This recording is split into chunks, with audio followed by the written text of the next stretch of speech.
One thing you can always count on is skateboarding never becoming complacent. It keeps creativity moving within the culture. The younger designers and creative people that do a really good job will spend the time on finding those things that aren't available on the internet. We're doing rider collaborations. It's not just pro models that these guys have. They have a direct line of communication to us, like, hey, I want to try something. Let me make a tracksuit, let me make a capsule collection, let me put patent leather on a shoe. You go sit in front of Fairfax High, or you go sit in front of Uniondale High School, or you go in front of Norman Thomas in Manhattan. Every kid that walks out of that school is wearing something that was designed like fucking 40 years ago. It's pretty wild. I think a lot of kids are looking at Shanahan now, it's like, oh shit, like he makes the 90s look cool. With Dime, that was as quick as a text message saying, could we possibly do this? We've got something that's like really resonating with skateboarders out there. Right now, I feel like all the stars are aligning where everything's starting to make sense. One of Josh's last ads, people were asking if that was shot in the late 90s. He's got the Carolina blue colorway of the Kalis lights, he's got the camo cargo pants, he's got the drawer sweatshirt on. It's time warp, dude. It's beautiful.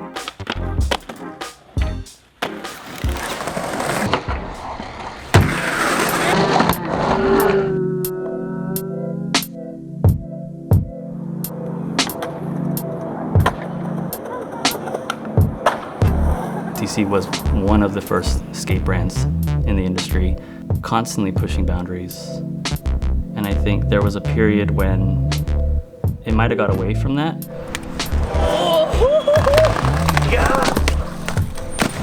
Unfortunately, you get into a cycle at some scale that retailers start chiming in on what they think you should be and do, to fit their consumer.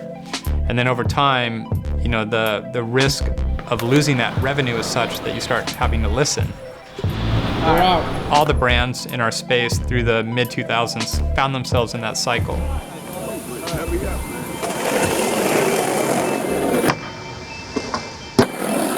It's a really unique point in time to realign the brand back to its foundation. And it sort of has become a mantra around here of utilizing the amazing history that we have to inform our future. If you're talking about what truly, I think, resonated with people in skateboarding, it was the first DC Team ad that was in a magazine. I think that was the first time that you looked at a roster. They're a crew, and they look dope as fuck. That was like the pinnacle at that point. There's no skateboarding in this ad, it's just announcing the team. That team, when you looked at it, it brought out an emotion in you. Now that it's not a magazine or a video format, it's all these small clips, it's all social media. You don't get to see the bigger picture that skateboarding used to be. It's like, hey, there's this team and these guys hang out together and they go on tour together. I think the days of free agent skateboarding is behind us, and I think people really resonate with the fact that it's a group, it's a crew. I don't think there's a lot of brands in skateboarding that can offer the kind of variety that DC can. You can take guys like a John Shanahan, Tiago Lemos, a Josh Kalis on one side of the spectrum, and then on the other side of the spectrum have guys like Wes Kramer, Evan Smith, and Tristan Funkhauser. They can all get in a van together and they can just get along and rip, and I think people really appreciate that. I think that there's no phoniness to it. Those are like timeless skateboarders, and they're doing stuff that will be looked back on years from now as being significant and important. It's not necessarily what they're doing, it's just the way that they're doing it and how they do it and who they are as people. It's it.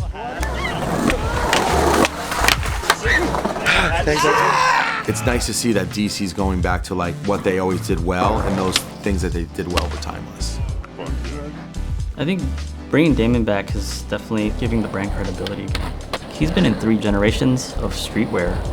He's the ultimate connector of this brand to art, to fashion, and to music.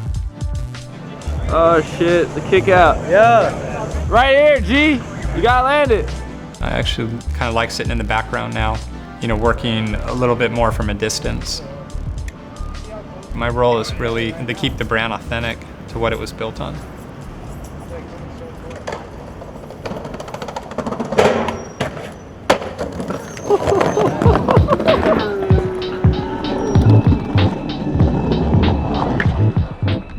The heritage models that we are bringing back and that we are pushing into, like, I would say, a higher tier space, they're all designed by Sun.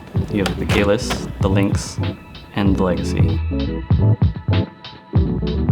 They invited me back to kind of work on a new shoe that sort of reflects the energy and mindset when I first came in. Between the Legacy OG and the Legacy Slim that we introduced with the Dime collaboration, like, people immediately looked at that Slim and they said, like, wow, this is the sickest shoe, but knew exactly where the design language came from.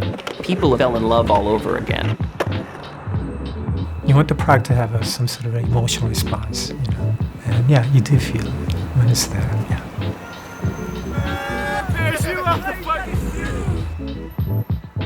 I want to show the glimpse of what DC can be in the future. Crazy to me how people have like the most calm faces when they skate. I'm like this every time.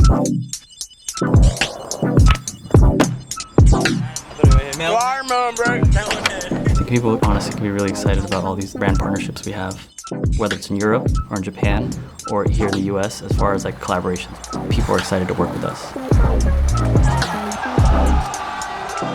DC as a brand, it's really giving them the resources and a platform to grow. You want them to be able to feel that they have the ability to be creative with your group, and I think at the end of the day that speaks to how amazing it looks when it's finished.